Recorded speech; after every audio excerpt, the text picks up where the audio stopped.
Si usted mantiene eso de que la riqueza se hace en la mente. Sí, la riqueza empieza a hacerse en la mente, es decir, se crea con una mentalidad muy concreta y con una forma de ser muy concreta. Eso lo aprendí yo en la banca, que tenía clientes que tienen una forma de ser y les iba muy bien con el dinero, y otros que tienen otra forma de ser y les iba muy mal con el dinero. Pero el dinero no tiene amigos, ¿no? Ni enemigos. No tiene amigos ni enemigos. El dinero es neutro. El dinero en sí no significa nada. No es nada bueno ni nada malo. Todo depende de lo que una persona está dispuesta a hacer para conseguirlo. ¿Y por qué muchos adultos no son ni ricos ni felices? Yo creo que no hay suficiente educación financiera. Fíjese justo que en la escuela nadie nos habló de dinero y es algo que todos tenemos que manejar cada día. No tenemos educación financiera, no somos capaces de distinguir formas diferentes de ganar el dinero, cuando las hay. Nos han enseñado básicamente a ganar dinero en un empleo, cuando podrían también enseñarnos a ganar dinero en un proyecto propio, en un negocio propio. ¿Cuál es el mejor plan de jubilación? Nuestro propio negocio. Tengo que decirlo así, de una forma rotunda. El peor plan de jubilación es aquel que no controlas. Por ejemplo, la pensión del Estado. Yo creo que confiar en la pensión del Estado es una auténtica temeridad, porque primero no es controlable y segundo sabemos que está en colapso y que el sistema tiene que reformarse profundamente.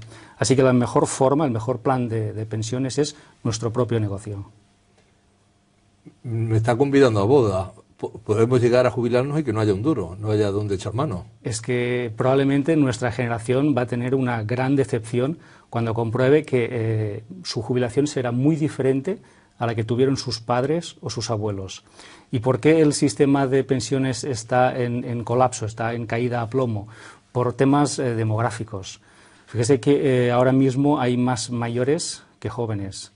Las personas entran a trabajar más tarde que antes. Y además tenemos personas que están paradas, que no pueden cotizar, por tanto no están contribuyendo a la seguridad social. ¿Cuántas clases de ingresos hay? Bueno, hay varias clases de ingresos, pero básicamente hay aquellas que provienen del trabajo activo, en el que uno tiene que estar allí presente para generarlas, es decir, vender horas, vender tiempo en un empleo, en un trabajo, en un puesto de trabajo. Y luego hay ingresos pasivos, que serían aquellos ingresos que se generan no del trabajo directo, sino de una fuente de ingresos de un negocio propio. Requieren trabajo también al principio, porque los negocios hay que impulsarlos, lanzarlos, pero después ese negocio está trabajando para ti. ¿Y de jubilación cuántas clases hay? Bueno, pues hay la real y la legal. Básicamente yo distinguiría estas dos. La legal es aquella que marca el Estado, esa no tiene discusión. El Estado nos dice que nos va a jubilar ahora a los 67, yo creo que muy pronto a los 69, 70 años más o menos, y eso no tiene discusión, eso es una ley. Pero fíjese en una cosa, muchas personas después de la edad legal tendrán que seguir trabajando. ¿Por qué? Porque no tendrán suficiente dinero con la pensión que les ofrecerá el Estado. Así que la edad legal no importa, la que importa es la edad real.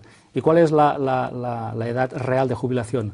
Aquella que uno decide, aquella que uno tiene ya resuelto para siempre el tema del dinero. Y para conseguir esto la única forma es tener un negocio propio. ¿Qué es la libertad financiera?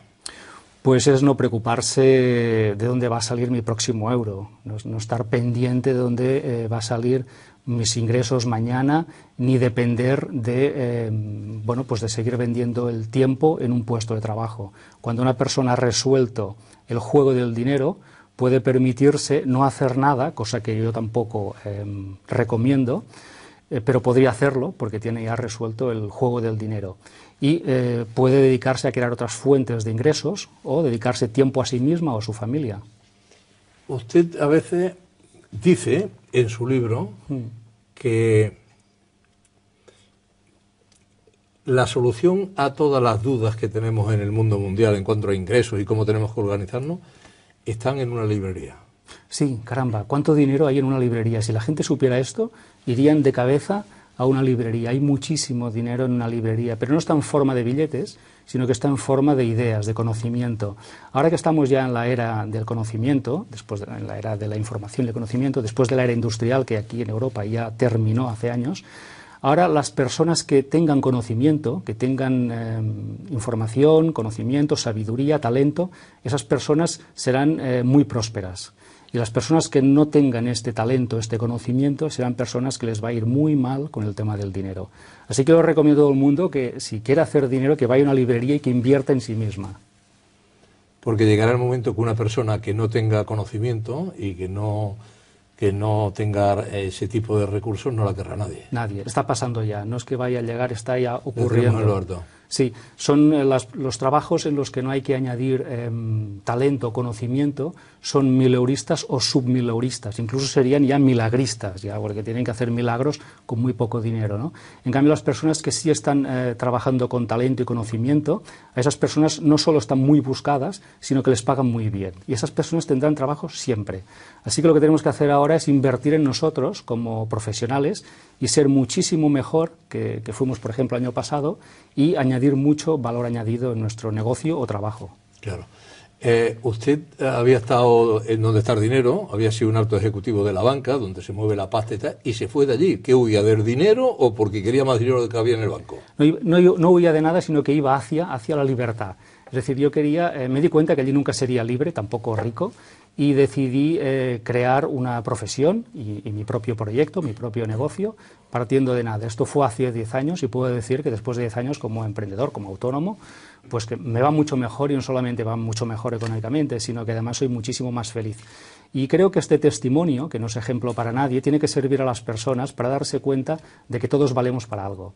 Y que si somos capaces de encontrar ese talento que tenemos todos, podemos crear un servicio. Y ese servicio nos va a dar un medio de vida muy próspero. ¿Cuál es la diferencia que hay entre un plan rápido y un plan lento?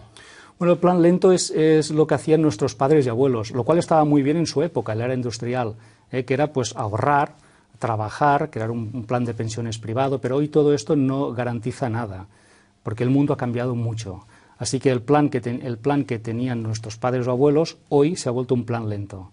El plan rápido sería en tomar responsabilidad de nuestra situación financiera, de nuestra jubilación, y decidir nosotros cuándo vamos a retirarnos y con qué dinero. Esto es algo que tendríamos que pensar todos.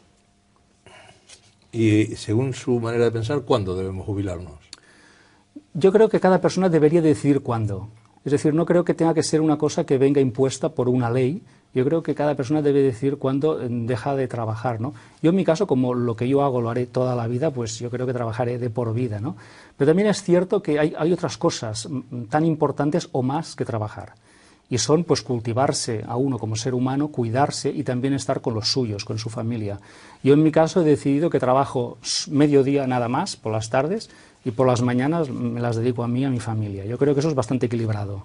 Tanta importancia le da al tema de la jubilación, que ha escrito un libro en catalán, en castellano, y incluso la versión más de lujo, con un DVD que de una hora y media de duración. Sí. Tanta importancia le da eso, realmente la tiene. Yo creo que la gente aún no somos conscientes del problema que nos puede venir en lo harto. Tiene razón, la gente aún no es consciente de lo mucho que tendrá que cambiar si quiere que las cosas le vayan mínimamente bien en el tema financiero. Tenemos un gran vacío de educación financiera, estamos todos confiados en que papá Estado va a cuidar de nosotros cuando tengamos 67, 69 años, y yo creo, es una opinión, yo creo que no será así, no porque no quieran los gobiernos, sino porque no van a poder, y creo que tenemos que tomar responsabilidad las personas sobre nuestro futuro financiero. Por esto he escrito este libro, para educar a las personas. Explíquenos cómo podemos crear un plan que trabaje por nosotros. Lo primero que tenemos que hacer es contactar con nuestro talento, es decir, qué podemos ofrecer a otros que los demás aprecien, qué cualidad tengo yo, qué habilidad tengo yo, y si no la tengo, qué puedo hacer para desarrollarla, para que pueda ser un servicio para otros, y porque es un servicio para otros, ellos me lo remuneren y me lo paguen bien. Si yo contacto con eso que yo amo, con eso que es mi pasión, sepa poco o mucho, seguro que me irá bien. Porque las personas retribuyen siempre aquello que brilla, aquello que es útil a los demás. Así que tenemos que estar en contacto con qué es lo que nos gusta. Yo a una persona no le recomiendo que trabaje en algo que no le gusta y que lo hace porque cree que tiene que hacerlo o porque cree que eso tiene salida. Yo creo que eso es un error. ¿Y en todo esto qué papel juegan las creencias? Todo, porque básicamente este mundo es un reflejo de nuestras creencias. Yo cuando miro a una persona, estoy viendo sus creencias. Solamente viendo qué resultados y cómo es su vida, veo qué creencias tiene respecto a todo, no solamente respecto al dinero. Así que las creencias se trasladan a nuestras experiencias vitales. Debemos siempre. creer, por tanto, primero en nosotros mismos. Por supuesto. Tenemos que contactar con nosotros, creer con nosotros, en nosotros mismos y en sacar lo mejor de nosotros mismos. Aquello de tanto tienes, tanto vales. No, yo no estoy de acuerdo en todos los refranes, ni en todos los dichos, ¿no? En este en concreto, no. Yo creo que tanto eres, tanto vales. Yo sustituyo el tanto tienes por tanto vales, por tanto eres, tanto vales. Yo creo que estamos en un momento en que las cosas se están haciendo muy transparentes, muy visibles, ya nada es borroso como antes, y las personas no se podrán parapetar detrás de una posesión. Cuando una persona lo es en todas partes, tenga lo que tenga. Seguramente ahora nos están viendo muchos jóvenes que tampoco no tienen claro por qué esforzarse, si de todas maneras no van a encontrar trabajo, o padres que ven como los hijos no tal. ¿Una buena formación es garantía de éxito? Hoy no.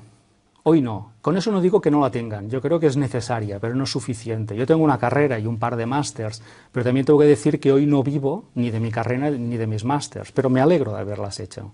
Así que yo a las personas les diría que manden a la universidad a sus hijos, que es mejor tener una carrera que no tenerla, pero que hoy una carrera ya no nos garantiza un puesto de trabajo. Y esto lo vemos porque vemos gente que está muy preparada y que no encuentra trabajo. A esas personas que no encuentran trabajo les diría que fabriquen su trabajo, que creen su trabajo, que se inventen su trabajo. ¿Dejar un empleo por un nuevo proyecto puede ser un fracaso o esto sería un éxito? Puede ser cualquier cosa. Las cosas se Pero ven es un riesgo, evidentemente. Siempre. Pero tener un empleo también es un riesgo. Es decir, hoy nos hemos dado cuenta de que un riesgo es todo. Vivir ya es un riesgo, todo es un riesgo. Tener una pareja es un riesgo, tener un trabajo es un riesgo y tener un negocio también es un riesgo.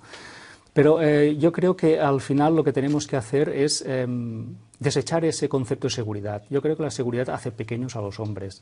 Tenemos que atrevernos a vivir y la vida es riesgo en todos los aspectos. Yo creo que es hermoso y bonito que sea así. ¿Hay que tener suerte para ganar dinero? No, no tiene nada que ver. En la ecuación del éxito, esa es una buena pregunta, porque muchas personas lo creen justo, de verdad, ¿eh? Creen que algunos han tenido mucha suerte en la vida y les ha ido bien, ¿no? Bueno, yo creo que la suerte se fabrica, igual que la mala suerte. Es decir, uno es capaz de fabricar su propia suerte o puede fabricar su mala suerte, ¿no? En la ecuación del éxito financiero y del dinero, la suerte no entra para nada, no tiene nada que ver. Yo me acuerdo de una época en la que el presidente Pujol, cuando tenía que nombrar un conseller, le mostraban pues a alguien que había dicho fulano, fulano y fulano. Entonces miraban el currículum, tal. Pues tiene esta carrera, está licenciado por aquí, ha trabajado y tal. La última pregunta que hacía era, ¿tiene suerte? Sí, pues no, porque en un accidente el hijo hace poco se mató, se le murió la mujer, no sé qué, no sé cuánto, ya no servía. Entonces yo creo que es importante tener suerte en la vida también. O sea, que juega como tú juegas, pero el último yo creo que es también la suerte. Porque esa persona se la hace la suerte, es decir, con su actitud está fabricando su buena suerte. ¿La seguridad existe? No, nunca ha existido. No es que no exista ahora, es que no ha existido nunca. Nosotros nos pensábamos que existía y vivíamos en la fantasía de comprar suerte, ¿no? De comprar seguridad, ¿no? Y ahora nos damos cuenta, yo creo que la crisis es buena porque nos ha despertado y la crisis nos está diciendo que la seguridad no existe, pero es que ya no existía antes, no ha existido jamás, ¿no? Y la naturaleza del mundo es así, es decir, la seguridad nunca ha existido. No deberíamos perseguir la seguridad, sino la libertad, que es mucho más interesante. ¿Y el éxito es lo contrario de las excusas? Sí, porque o tenemos una cosa o tenemos la otra, pero no podemos tener las dos a la vez. No podemos tener éxito y excusas a la vez. Tenemos que escoger entre una de las dos. ¿Cómo podemos pensar en grande? Pues como decía antes, justo, dejando ir esas creencias que nos limiten y nos hacen pequeños. Yo creo que necesitamos más educación, más conocimiento, más sabiduría y cambiar creencias. Y cuando tengamos unas nuevas creencias más expansivas, más ilimitadas, nos irá mucho mejor a todos. ¿Somos capaces de aprender de nuestros errores? Deberíamos. Los errores son buenos, yo creo que son necesarios. Yo me acuerdo de que había un millonario en Estados Unidos que decía, tienes que duplicar tu tasa de errores, porque aprenderás más, y si aprendes más, vales más, y si vales más, ganarás más. Así que los errores son buenos, Y yo sé que en la escuela nos decían que son malos, no es verdad, los errores son buenísimos siempre que aprendas de ellos. ¿Y es importante hacer de nuestro trabajo nuestro hobby? Sí, es que tiene disfrutar de nuestro trabajo. Claro que sí. Claro que tenemos que reunir lo que somos con lo que hacemos. Yo he visto demasiadas personas que hay una diferencia entre lo que son y lo que hacen. Tenemos que reunirnos con nuestra pasión. Solamente las personas que disfrutan hacen disfrutar a otros y porque lo hacen se ganan bien la vida. Y las personas que tienen miedo a arriesgarse, o sea, ¿es bueno arriesgar a pesar de los miedos? Sí, sí, sí. Al final tenemos que correr siempre algún riesgo. Si las personas que corren pocos riesgos acaban consiguiendo muy poco. Así que tenemos que correr algún riesgo para conseguir alguna cosa en la vida. ¿Y en nuestra economía qué papel juega nuestro vocabulario? Un papel muy importante, porque cuando oyes hablar a una persona ya te das cuenta de cómo le va a nivel financiero. Cuando una persona pues te empieza a hablar pues eso de seguridad en lugar de libertad, o te empieza a mencionar conceptos que ya no existen, como por ejemplo trabajo de por vida. Eso ya no existe en Occidente, eso desapareció, ¿no? Entonces cuando ves qué vocabulario, qué expresiones utiliza, tú te das cuenta de cómo le va. Así que por su vocabulario sabremos qué saldo tienen en el banco. Por eso los ricos hablan un vocabulario distinto a los pobres. Totalmente distinto. Me acuerdo de una persona con la que hablaba y me empezó a contar cosas y al final yo le dije, oye, estás arruinado, ¿verdad? Y dice, sí, ¿cómo lo sabes? Y dice, hombre, por la forma como hablas del dinero, estás enfadada con el dinero. Una persona que está enfadada con el dinero no le puede ir bien. Claro. Bueno, hay palabras ganadoras y palabras perdedoras. Me gustaría que nos pusiera un ejemplo cortito, que la gente pueda ver cuáles son las palabras que pierden y cuáles son las palabras que ganan. Bueno, pues lo decíamos antes, por ejemplo, seguridad es una palabra perdedora. La persona que busca... ¿Perdedora? Sí, porque la seguridad sale... Primero, no existe, pero en la búsqueda de la seguridad perdemos muchas cosas, entre ellas nuestra libertad. Hay personas, no todas, pero algunas personas que se han puesto a trabajar como funcionarias, no todas, por buscar seguridad y han perdido la libertad. Y luego, cuando tienen, no sé, 40, 45 años, vienen, llaman a mi despacho de coach y me dicen, oye, Raimon, yo quiero hacer otra cosa en la vida. Y dice, bueno, claro, pero ¿qué quieres, libertad o seguridad? Tenemos que elegir, ¿no?, entre las dos. Así que esa sería una palabra perdedora, seguridad. Y una palabra ganadora sería pasión, por ejemplo. Es decir, aquellas personas que primero hacen en la vida aquello que aman y después buscan el dinero son las que les va mejor. Aquellas que primero buscan el dinero y dicen, cuando tenga dinero ya haré lo que ame, son las que les va peor. Así que la pasión es una palabra ganadora. ¿Y el reino de lo imposible cuál es? Uy, nadie sabe que es imposible hoy, nadie. Nadie sabe lo que es imposible. Es una palabra que tendríamos que borrarla, es perdedora esa, es una palabra totalmente perdedora. Tendríamos que borrarla del diccionario, porque lo que hoy una persona está diciendo que es imposible, en ese mismo momento, en otro sitio, en otro país quizá, una persona lo está haciendo posible. Así que mientras unos hablan de la imposibilidad, otros ya lo están haciendo posible en otro sitio. No sabemos lo que es imposible. Dentro de 1 o 2 años, algo que hoy nos parece imposible será posible. Usted hace referencia en el libro a todas estas cosas y hay algo que me llama la atención también. Dice, si los precios siguen subiendo, los sueldos siguen bajando, ¿dónde podemos llegar? Claro. Cuando escribo eso en el libro, estoy diciendo que un empleo es una mala receta a nivel financiero. Es una mala receta porque si los precios suben y los salarios bajan, eso no nos hará ni libres ni ricos nunca. Entonces, ¿cuál sería la buena receta? Bueno, la buena receta sería un negocio propio en el que uno pueda decidir cuánto va a ingresar el año que viene. Esto se puede hacer si tienes un negocio, pero si tienes un empleo no puedes hacerlo. Entonces, vemos negocios que están facturando un 20% más que el año pasado, o un 30% más, si lo hacen bien, claro. Y eso es posible siempre que tengamos una fuente de ingresos variable. Pero cuando tenemos una fuente de ingresos fija, como es un sueldo, un salario, eso no tiene ningún crecimiento.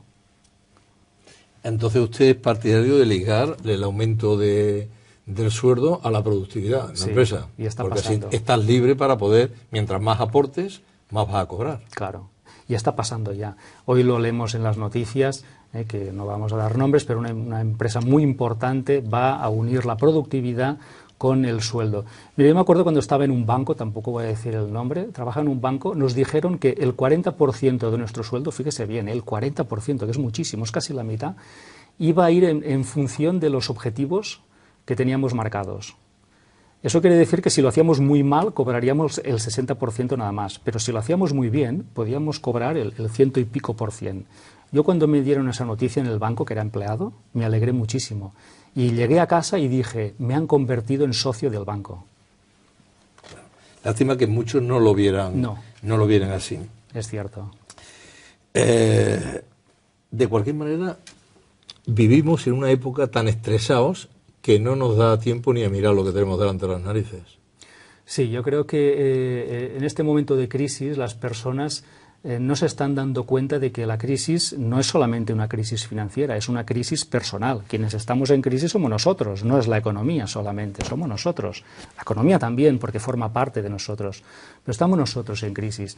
Y tenemos que examinar y redefinir cuál es nuestra posición, nuestra estrategia, al menos financieramente.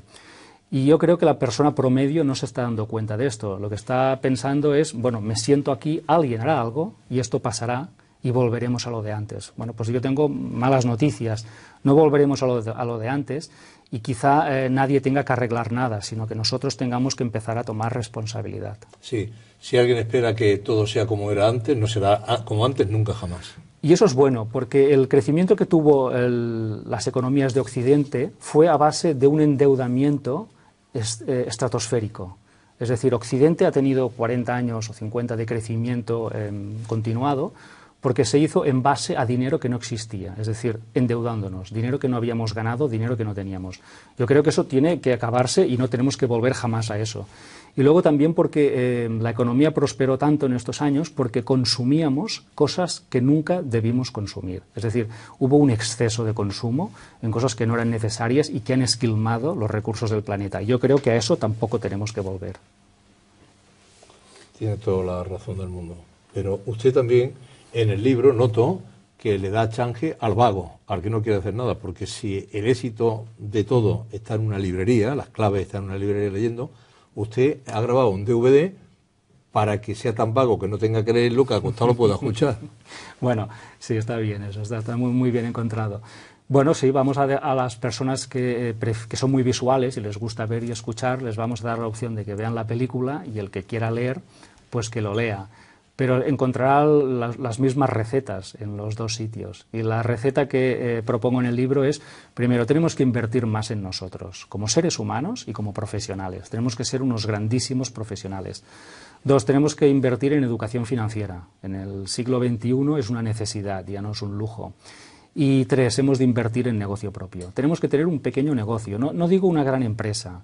Puede ser un negocio llevado desde casa, a horas, como comisionista, en Internet, pero tenemos que tener una fuente de ingresos propia. Eso yo creo que va a ser fundamental en el futuro. Pues háblenos de una posible fuente de ingresos que podíamos crear. Bueno, en el libro, en la página 80, menciono 100 formas, ¿no? Pero, por ejemplo, una persona que sepa cocinar, que seguro que nos están viendo ahora muchas personas que saben cocinar o que quieren aprender a cocinar, pues podrían convertirse en chef para postres y repostería, o podrían hacer algún tipo de catering para fiestas y eventos. Fíjese que estamos uniendo un talento y una pasión con un servicio a otros. Y para eso no es necesario crear una gran empresa. Pueden empezar 2 o 3 personas en un pequeño local. ¿Y si tenemos familia de hipoteca, qué hacemos? Mejor. ¿Mejor? Mejor aún. Yo creo que eso no tiene que ser un... ¿Cómo se nota que no tiene usted hipoteca? Hipoteca no, tuve una y me la saqué de encima porque no podía vivir con una hipoteca encima, era demasiado para mí. Y familia sí tengo. Yo creo que es bueno, porque ¿qué vamos a enseñar a nuestros hijos? Tenemos que enseñar a nuestros hijos autosuperación, tenemos que enseñarles a ser emprendedores, a ser creativos, a ser talentosos. Y la mejor forma de enseñarles no es enviarles a una escuela, sino darles el ejemplo real de sus padres, su testimonio. Y si tenemos una familia, yo creo que mejor aún, porque entonces vamos a transmitir estos valores de emprendedores, ¿no? Y además tendremos también un aliciente. Yo creo que es bueno que tengamos también esa pequeña presión. ¿Y cuál es la garantía de tener un buen empleo? Es que no hay garantías ya en un buen empleo. Primero, dudo que haya buenos empleos, lo dudo. Y que tengan garantía, estoy seguro de que no hay ninguna. Hoy en día el concepto de empleo ha cambiado muchísimo. No es lo que conocieron nuestros padres o abuelos. Ellos podían trabajar toda su vida en un puesto de trabajo, en una empresa, y jubilarse en ella. Esto ya no pasa ahora. Es decir, ahora las personas tienen trabajo, desocupación, trabajo, desocupación, trabajo, desocupación. Y es posible que una persona durante una misma carrera profesional tenga varios trabajos, incluso que tenga varias profesiones. O sea, no solamente varios trabajos en empresas diferentes, sino varias profesiones. Esto ha cambiado mucho. Para ganar más hay que aprender más. Sí, sí, sí, sí. Esa es la única ley. Es la única ley. Ahora sí. Ahora sí, porque estamos en la era del conocimiento. Es decir, ya no podemos competir con países que fabrican, como India o China o Rusia o Brasil. Ellos nos ganan por precio, nos ganarán siempre por precio. Ellos van a fabricar, eso es seguro. Y nosotros, ¿qué tenemos que hacer? Los europeos y los americanos y japoneses, pues lo que tenemos que hacer es innovar, es ofrecer servicios, es ofrecer talento, creatividad, eso es lo que tenemos que hacer. Y eso se consigue solamente con conocimiento. Así que los occidentales tenemos que entrenarnos en ser muy buenos en algo y ofrecer eso a otros países y a otras economías.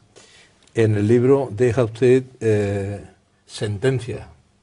Dice, si no mejoras, empeora. Empeora, sí. Es que ahora mismo hay muchas personas que están haciendo lo mismo que nosotros y lo bueno es que lo hacen muy bien.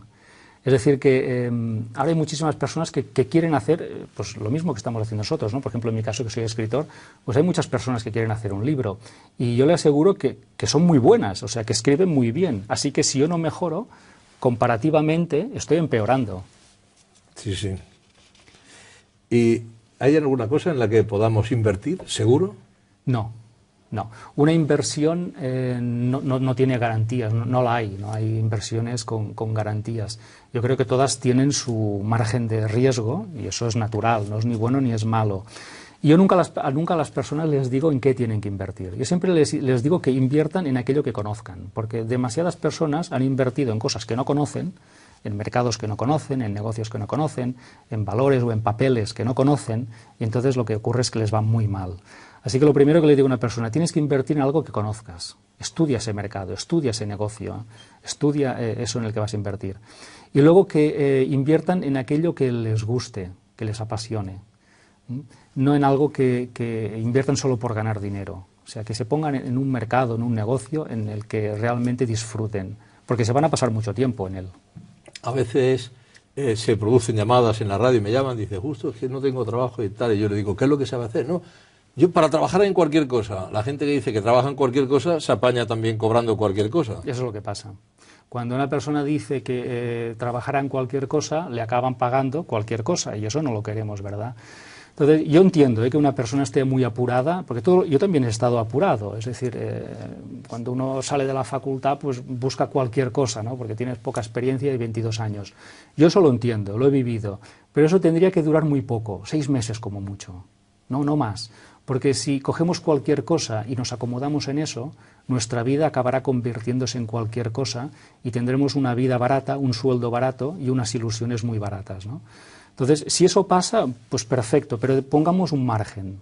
Pues no sé, 6 meses, 12. Yo en 12 meses tengo que estar en otra posición, ¿eh? Y si tengo que estudiar, estudiaré, y si tengo que hacer otra cosa, la haré. Yo me acuerdo un día que estaba en la radio, nos llama un joven, por la voz, y se quejaba porque era mileurista. Yo le pregunté, oye, ¿cuánto tiempo llevas ahí? Me dijo, 5 años. Y dije, hombre, ¿cómo puede ser que una persona joven esté aceptando y no haciendo nada para cambiar esto durante 5 años? Esto no es admisible.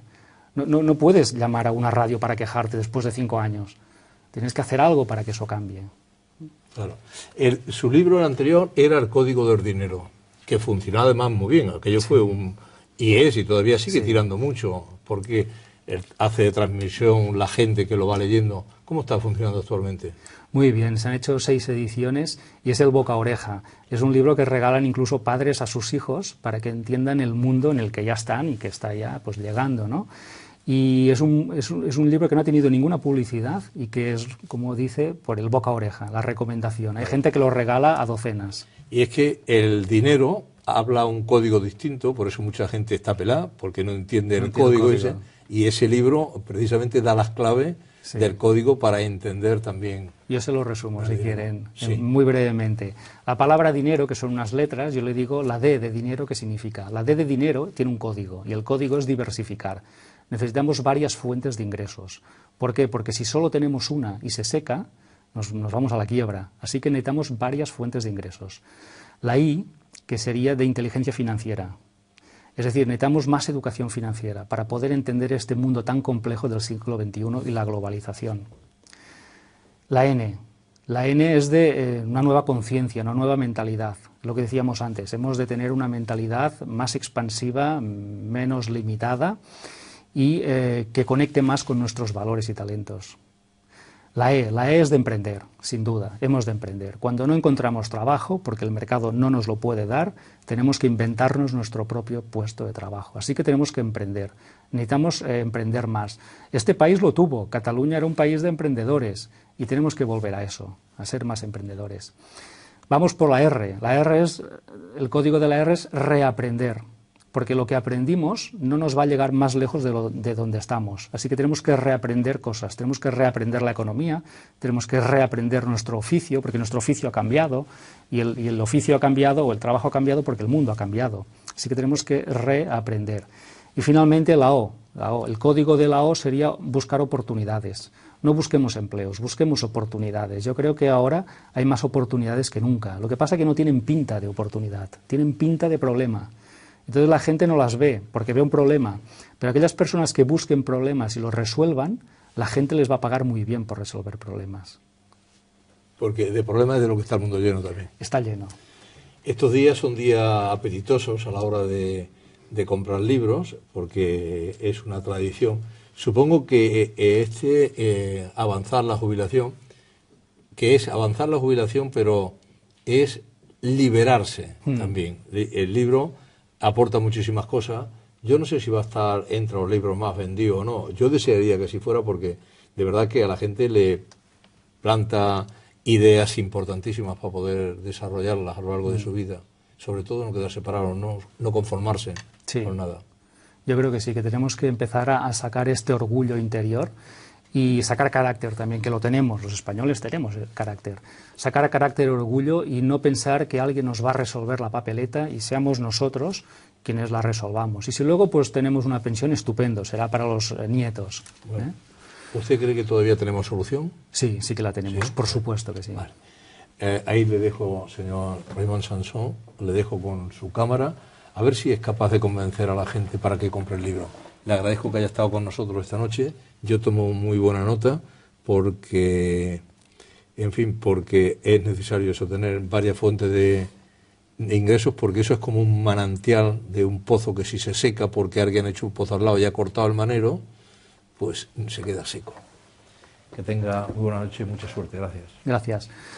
Bien, a todas las personas que nos ven, yo les animaría a que mejoren su educación financiera. En los años que vienen va a ser muy, muy necesaria, y que piensen que el actual sistema de las pensiones públicas, es una incógnita, es absolutamente una incógnita para todos. No sabemos cuándo vamos a jubilarnos y si vamos a cobrar y cuándo vamos a cobrar. Así que animo a las personas a que resuelvan este tema con tiempo, por sí mismas, que no lo deleguen a terceros, porque creo que es algo muy importante en la vida de una persona, los años de la jubilación. Así que yo les animo a que inviertan más en sí mismas, que sean unas personas más potentes, más capaces, más sabias, que inviertan en su educación financiera y que inviertan, eso sí, en un pequeño negocio, un negocio propio.